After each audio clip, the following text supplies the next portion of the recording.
The political landscape in Britain has reached a boiling point this week as unprecedented scenes unfolded outside Westminster.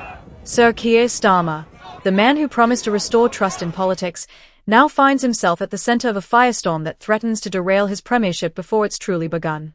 What began as isolated protests has snowballed into a full-blown constitutional crisis, with legal professionals and ordinary citizens alike taking the extraordinary step of filing misconduct charges against a sitting Prime Minister. If you want unfiltered analysis of how British politics reached this breaking point, make sure to subscribe right now. This crisis stems from allegations that Starmer's election campaign systematically misrepresented key policy positions. The controversy centers on three flagship pledges that protesters claim were abandoned within weeks of taking office. First, the promised immediate freeze on energy bills that mysteriously transformed into a phased adjustment plan. Second, the commitment to scrap university tuition fees now delayed until at least 2026. Third, and most damagingly, the unequivocal NHS waiting times guarantee that has been quietly removed from government websites. Legal experts are divided on whether the case has merit, but the symbolism is undeniable. Professor Alison Young of Cambridge University notes this marks the first time since the 1970s that a PM faces formal legal challenges from citizens over campaign promises. The Metropolitan Police confirmed they've received over 15,000 individual complaints, though they stress this doesn't constitute automatic grounds for prosecution. The political fallout is already measurable. YouGov's latest tracker shows Labour's approval rating dropping 11 points among under 35s since the protests began. More worrying for Starmer, internal party polling seen by The Guardian suggests 23% of 2019 Labour voters now feel actively misled. This erosion of trust could have lasting consequences for British democracy. What makes this situation particularly volatile is the composition of the protesters. Unlike traditional political demonstrations, these crowds represent an unusual coalition. University students stand alongside small business owners, NHS staff march with construction workers. Their unifying grievance isn't ideological, it's about broken trust in the political process itself.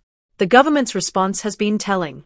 Rather than confronting the allegations head-on, Downing Street has adopted what Whitehall insiders call the dual-track strategy. Publicly, ministers emphasize the need to govern responsibly amid economic constraints. Privately, there's frantic recalibration of policy announcements to match campaign rhetoric more closely.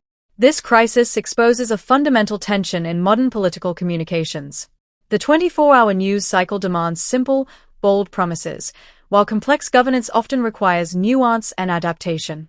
But as Dr. Raj Patel of the London School of Economics points out, the British public has become increasingly sophisticated at spotting the difference between necessary compromise and outright deception.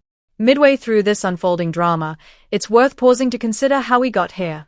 If you're finding this analysis valuable, hit that subscribe button to stay updated as events develop. The coming weeks could redefine British politics for a generation. The legal dimension adds unprecedented complexity. While constitutional experts agree a sitting PM cannot be arrested for political decisions, the mass filing of misconduct allegations creates uncharted territory. The Director of Public Prosecutions now faces growing pressure to clarify whether any investigation could occur while Starmer remains in office. Historical parallels offer limited guidance.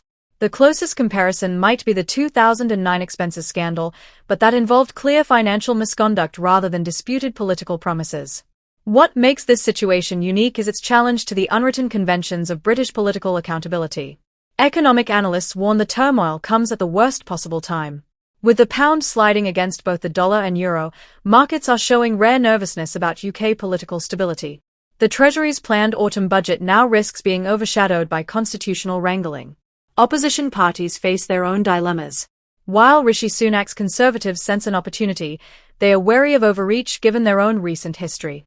The Liberal Democrats have been most aggressive, with leader Ed Davey calling for an emergency parliamentary inquiry. But with Labour commanding a large majority, such motions stand little chance without crossbench support. The human dimension of this crisis shouldn't be overlooked. Interviews with protesters reveal deep personal disappointment among former Labour loyalists. Many cite specific ways Starmer's U-turns have affected their lives, from cancelled university applications to unaffordable energy bills. This isn't abstract political discontent but tangible, lived experience driving the outrage. As the working week begins, all eyes turn to two critical developments. First, whether the Speaker will allow an emergency debate when Parliament reconvenes. Second, how Starmer will handle his first major interview since the crisis began, scheduled with the BBC on Wednesday evening. His performance could either calm tensions or pour petrol on the fire. Looking beyond the immediate drama, this crisis raises profound questions about the future of political accountability. With trust in institutions at historic lows, the traditional mechanisms of ministerial responsibility and parliamentary scrutiny appear increasingly inadequate to public expectations.